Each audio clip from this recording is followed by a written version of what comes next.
Hi, I am Archangel. I would like to welcome everyone joining us. Let me guess. You're thinking, yeah, maybe there is something to all this gynocentrism talk, as you have personally met the business end of male mistreatment or observed the ramifications precipitated on males around you. Yet you can't seem to shake or satisfactorily dismiss all the reportings of female oppression. So, what now? How do you know what's what? It is quite an appreciable task to wade through hogwash and propaganda in modernity. It's increasingly difficult to assess fact from opinion, truth from agenda, evidence from belief in our contemporary reality, with so much nonsense and shallow distraction everywhere, so much social jockeying and infighting, so much fear-mongering and dissent. Wisdom used to dictate that sex sells. The new paradigm is fear sells. And does it ever? We have saturation with agendas utilizing negative emotion associated with and triggered by buzzwords, patriarchy, feminism, sexist this, and misogyny that. Then we add to the swirling chaos and confusion of the ground-level populace the agenda of media outlets and news organizations, premeditatively morphing civilian perceptions. Then throw in the controlled devices of religion, government, and corporation, and the skewed, even misrepresented facts and events of history, and we have an environment where people desperately cling to whatever matches their childhood indoctrination, pre-existing proclivities, and emotional weaknesses, regardless of whether their ideology possesses any truth at all. Most people pick an ideology, hold fast, and defend it no matter cost or factual applicability. Hence, we get the zealotry and the emotional fervor, even criminal extremism, of Republican versus Democrat, religion versus atheism, conservatism versus liberalism. People don't like uncertainty because it is a position of insecurity, and insecurity is abhorrent to most humans because it represents discomfort to some and weakness to others. Folks want a solid foundation to base their identity, indeed their very worldview, upon, regardless of whether it is truth or not. To the majority of humans, a stable foundation of baloney is more comfortable than treading water in a sea of uncertainty.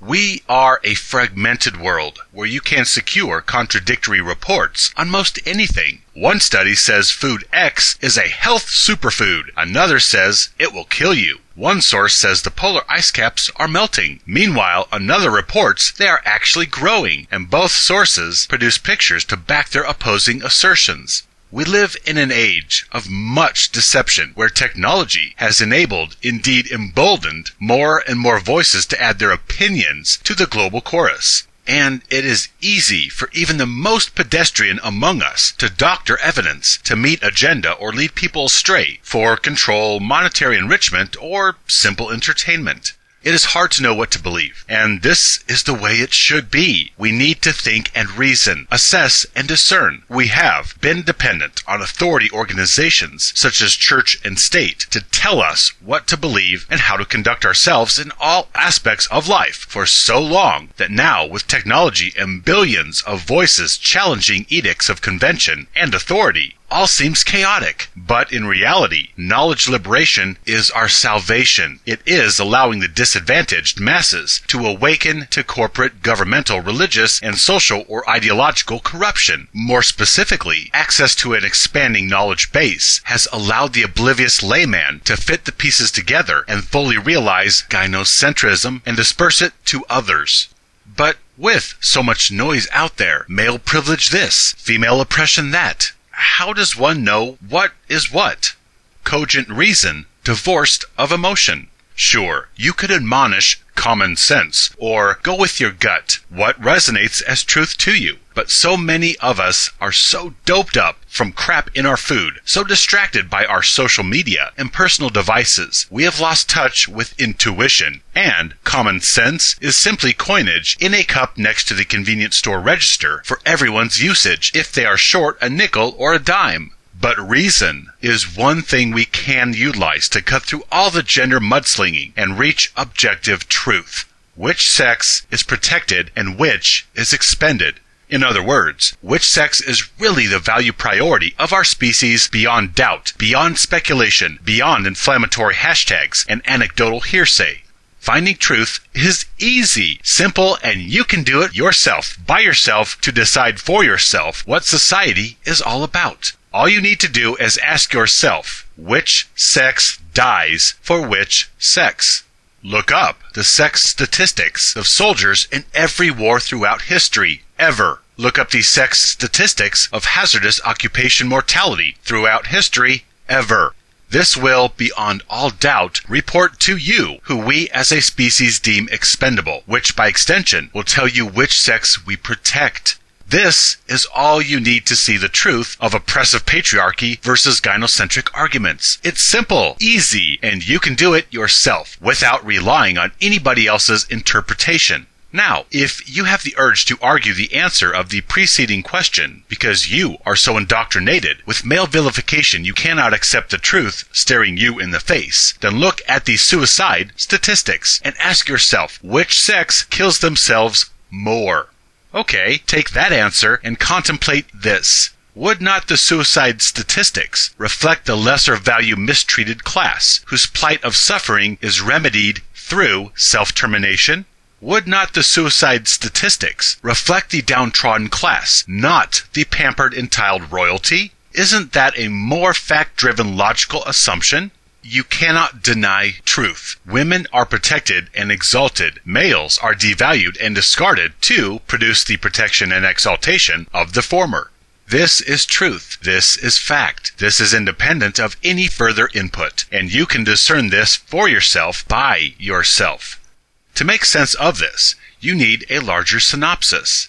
For whatever reason, we inhabit an environment of biological organization orchestrated by pre-existing blueprints we call DNA and genes. This process of cellular duplication and exponential proliferation is automated, and we call it reproduction. How all this came to be, well, that is much conjecture, a creator, or rocks banging together in space giving rise to self-organizing evolution, whatever. What we understand is, such cellular duplication vectors have been thrust onto us by unknown machinations. Now, we have an entire planet full of living organisms that gain material existence through cellular duplication. However, different groupings of organisms replicate in different ways. Homo sapiens happen to belong to a vein of creature whose cellular duplication requires lengthy biological support, which we label gestation. Hence, species replication requires periods of gestation for successful completion. And since there are two divisions of reproductive organs equipping our species, thus necessity requires we favor the type of human that possesses gestation biology. Hence, we favor females and their protection.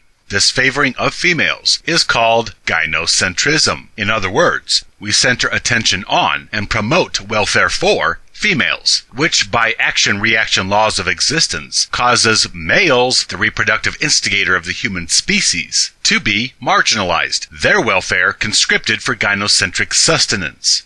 You see, this is the cold, clinical, natural view of human existence. Yet we, as far as is known, are a singularity amongst the animal kingdom, in that we feel, we reason, and we assign morality and judgments to experiences and machinations surrounding us. Now, being pack creatures, needing to form coalitions for the improved survival of all involved, hence arose a need to engineer, erect, and maintain structures of communal human habitation, aka towns, cities, nations, entire civilizations. All these inevitably require sacrifice and death to coalesce and maintain such platforms. So, if life is based upon cellular duplication, and human cellular duplication requires lengthy gestation for successful completion, which sex do you think gets treated to the aforementioned sacrificing and dying? Does the answer to that question fit the murdering, raping, plundering, privileged good old boys club patriarchy propaganda you have been force-fed? Forget weaponized inflammation-pregnant social rhetoric and consider, if males are so totalitarian and females so oppressed, would we not throw females into the meat grinder to meet the growing pains of civilization? And were this the case, would not war and hazardous occupation sex statistics proffer far more female mortality than male? You see, this exercise is called logic and reason, and the beauty is you can wield it for yourself to see through the malarkey and propaganda waiting to seduce you in greater cultural forums.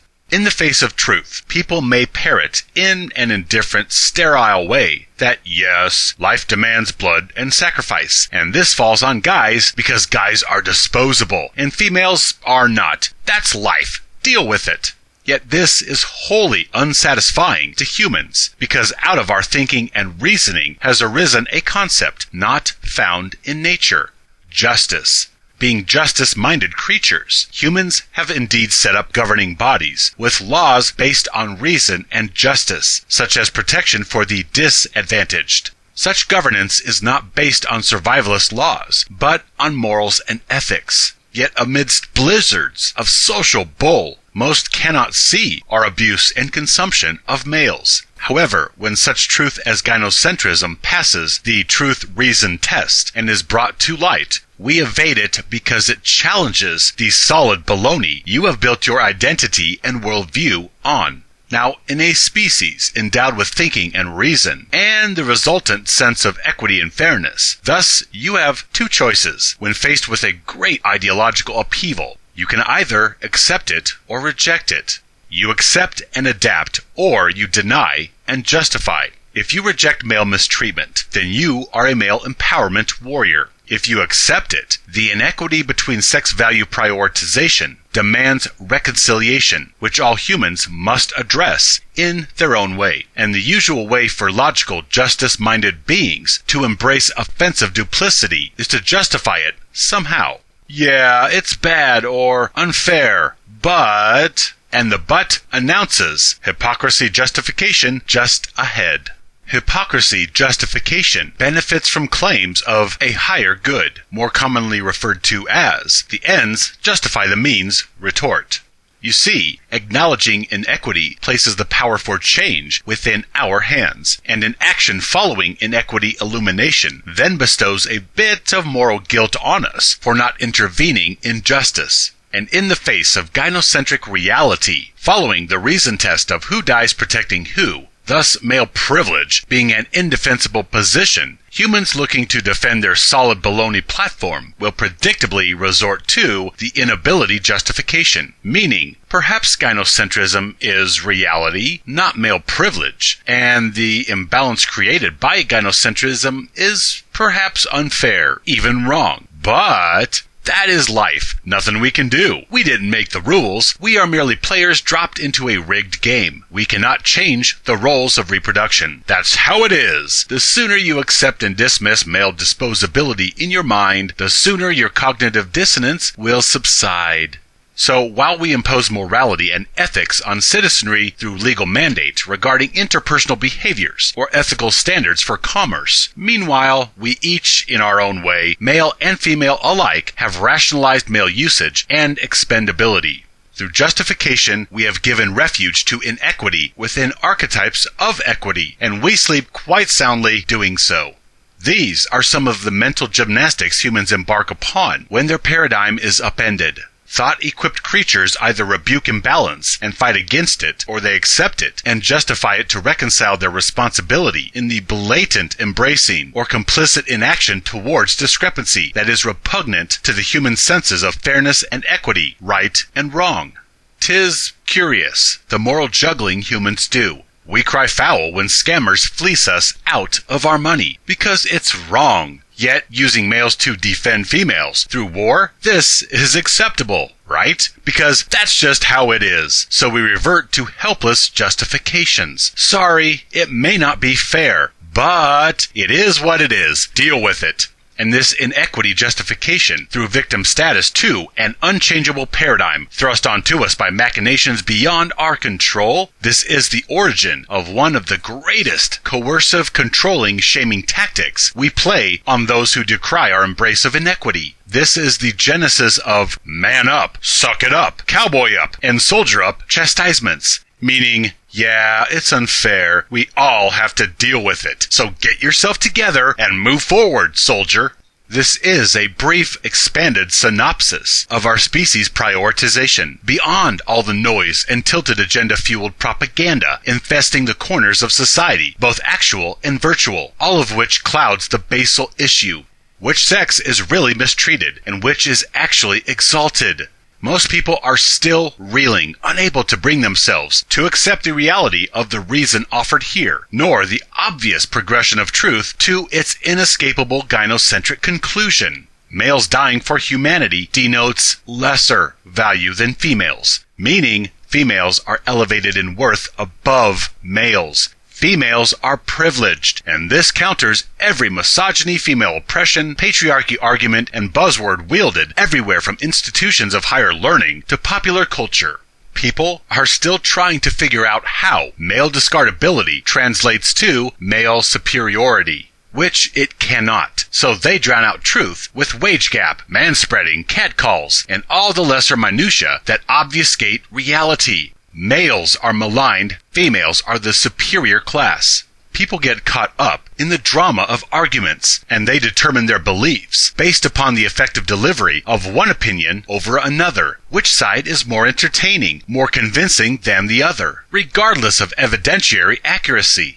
Highly stressed, technologically overstimulated citizenry only have time for sound bites from the sources they deem acceptable, whether that be religion, government, corporation, military, medical establishment, or feminism. The lion's share of gender squabbling is simply indulgence in distraction, because the larger truth of gynocentrism is available for consumption by anyone. The evidence looms above the smoke and mirrors meant to further disparage male worth and squeeze utility from them as penance for their fictional intrusion on female rights.